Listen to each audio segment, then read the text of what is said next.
कैसे हो आप लोग।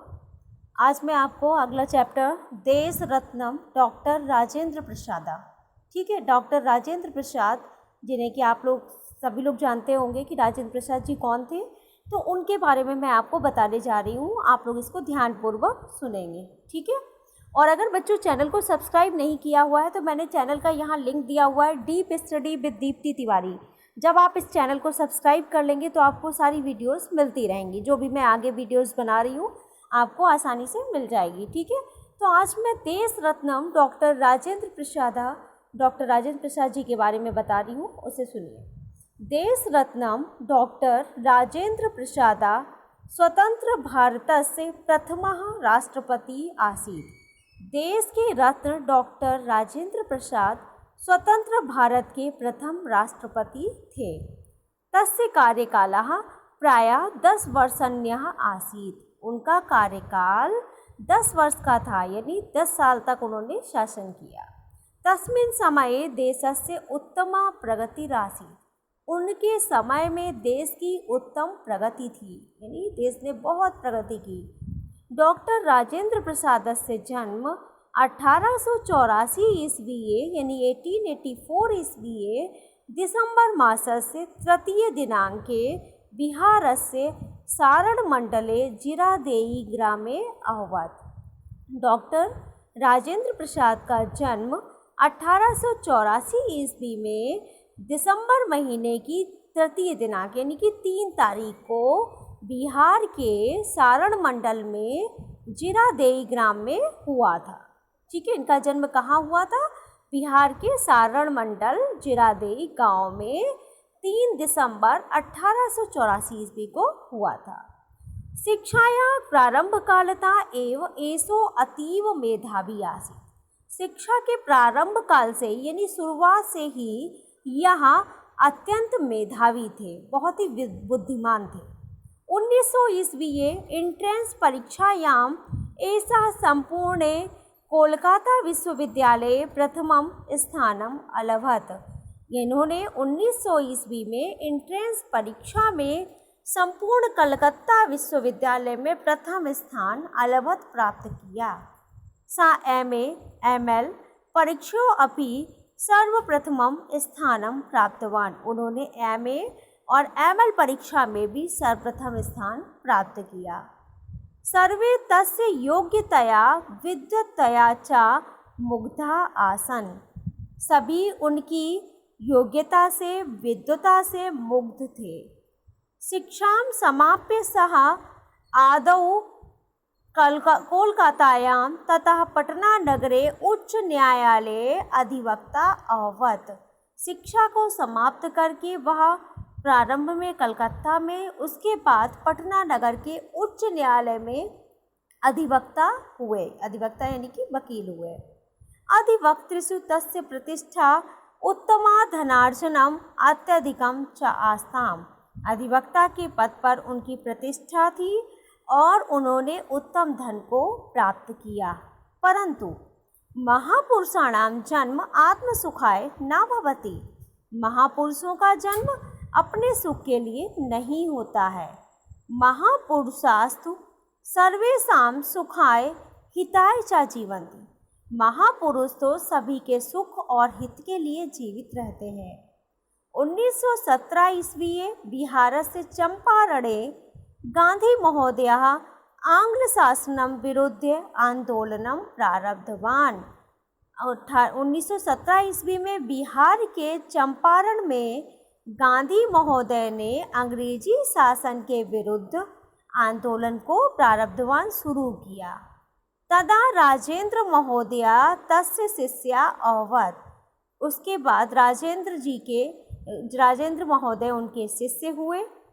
उसके बाद तेन अधिवक्तु पदम धनार्जनम च परित्यक्तम। इन्होंने क्या किया? अधिवक्ता के पद को और धन को त्याग करके देश सेवाएं व्रतम च स्वीकृतम। देश सेवा के व्रत को स्वीकार किया। 1934 ईस्वीये यदा बिहारे भीषणः भूकंपः आसीत्। 1934 ईस्वी में जब बिहार में भीषण भूकंप आया हुआ था, तदा सह महतीम जनसेवाम अकरोध। तब उन्होंने अत्यधिक जन सेवा की, लोगों की सेवा की। ठीक है। भारतस्य स्वतंत्रता संग्रामे गांधी महोदयस्य अनुयायिषु राजेंद्र महोदय विशिष्टा आसीत्। भारत के स्वतंत्रता संग्राम में गांधी महोदय के अनुयायियों में राजेंद्र जी का बहुत ही विशिष्ट स्थान था। सह निष्ठावान, उत्साही, परिश्रमी च स्वतंत्रता संग्रामी आसीत्। वह निष्ठावान, उत्साही और परिश्रमी स्वतंत्रता संग्रामी थे।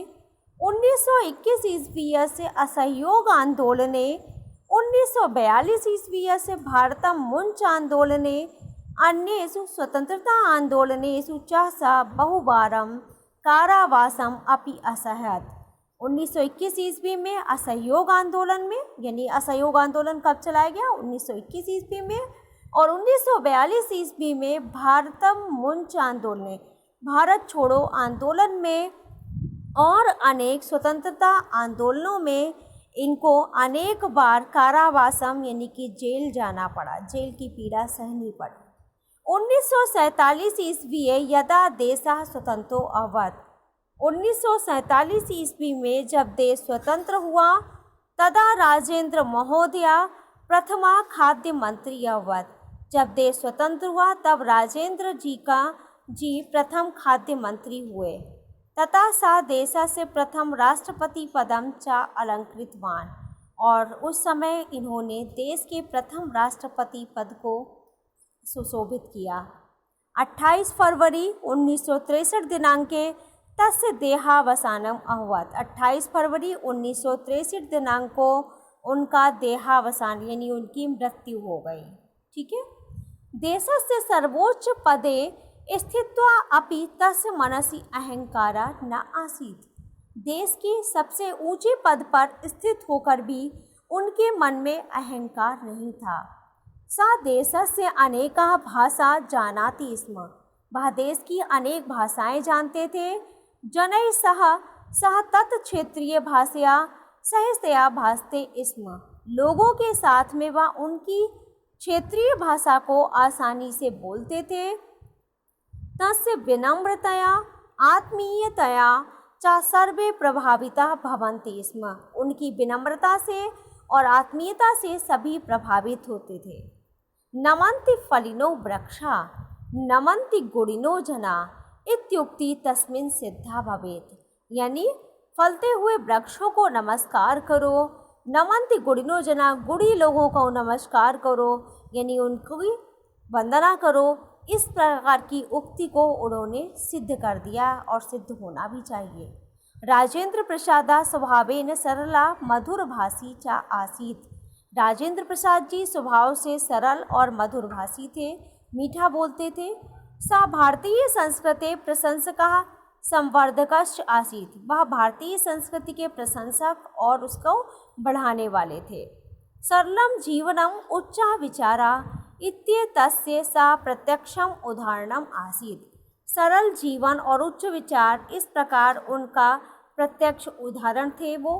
तेन आजीवनम भारतीयम वस्त्रम धारितम। उन्होंने आजीवन भारतीय वस्त्रों को धारण किया। सत्यम सरलता च तस्य जीवन मंत्रौ आस्ताम। सत्य और सरलता उनके जीवन के मंत्र थे। एतस्य महापुरुषस्य महती देश सेवा उत्तमं च चरित्रं सर्वैर अस्माभिः अनुकरणीयम एव अस्ति। इन महापुरुष की अत्यधिक देश सेवा, उनका उत्तम चरित्र हम सभी के लिए अनुकरणीय रहेगा। ठीक है। तो बच्चों ये डॉक्टर राजेंद्र प्रसाद जी के बारे में कुछ यहाँ पर बताया गया था। तो आप लोग इसको जो है अगर समझ में नहीं आता है तो दोबारा से इस वीडियो को देखिए और बार बार इसको रिवाइज करिए। ठीक है। और चैनल अगर सब्सक्राइब नहीं किया है तो चैनल को सब्सक्राइब जरूर करिए।